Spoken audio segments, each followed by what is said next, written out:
उत्तर प्रदेश में बीजेपी की पूर्ण बहुमत में सरकार बनाने की जिम्मेदारी जिनके कंधों पर है वो इस वक्त नाराज हैं।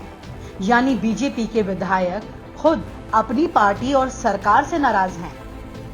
बताया तो ये भी जा रहा है कि नाराज विधायकों को मनाने में केंद्रीय संगठन लगा हुआ है, मगर 2022 के चुनाव से पहले क्या इन नाराज विधायकों को बीजेपी मना पाएगी? ये भी अपने आप में एक बड़ा सवाल है। कोरोना संक्रमण के दौरान बीजेपी के ही 100 से ज्यादा नेताओं की मौत हो चुकी है।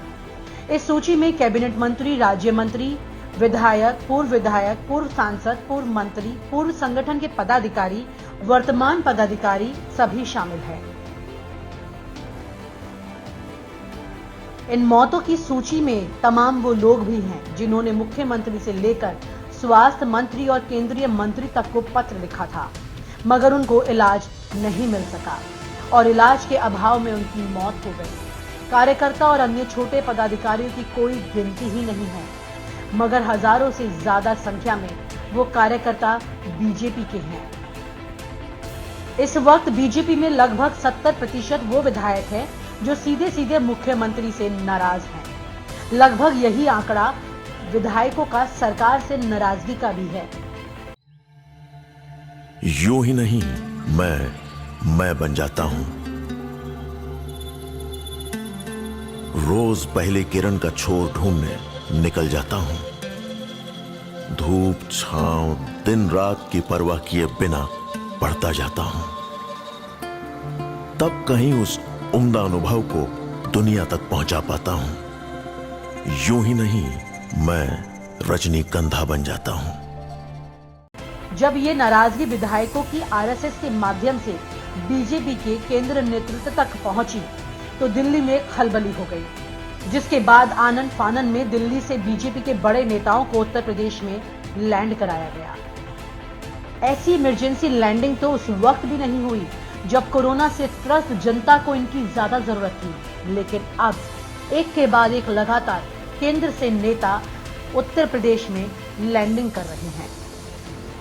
अब ये नेता नाराज पदाधिकारी और विधायक को मनाने में भी लग गए हैं। फिलहाल स्थितियां अभी ऐसी दिख रही हैं कि खुद केंद्र भी इसे संभाल नहीं पा रहा, क्योंकि पदाधिकारी और विधायकों को मनाने में उनके पसीने छूट रहे हैं। सबसे बड़ा सवाल ये है कि कार्यकर्ताओं को बीजेपी कैसे मनाएगी। ये भी बीजेपी के लिए काफी मुश्किल काम दिखाई दे रहा है और चुनाव से पहले कैसे संगठन को मजबूत कर पाएगी, क्योंकि नाराज नेताओं की लिस्ट काफी ज्यादा लंबी हो चुकी है और ये लिस्ट सिर्फ कोरोना काल में लंबी नहीं हुई है, बल्कि जब से योगी सरकार पर ब्राह्मण और ठाकुर दोनों के बीच के विवाद की बातें सामने आई तब भी लंबी हुई जब केंद्र की तरह प्रदेश में भी पूरी सत्ता का पावर पॉइंट सिर्फ एक ही जगह बनकर रह गया, जिसकी वजह से ये तमाम नेता और कार्यकर्ता अपनी एक पुलिस की एफआईआर दर्ज कराने में भी असहाय महसूस करते रहे।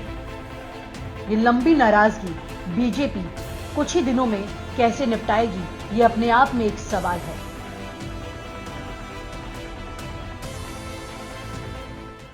और आप हमसे जुड़े रहने के लिए सब्सक्राइब करें YouTube पर, फॉलो करें ट्विटर पर और लाइक करें Facebook पर। और ज्यादा जानकारी के लिए न्यूज नशा की वेबसाइट पर जाएं। आपको टाइप करना होगा सिर्फ न्यूज नशा।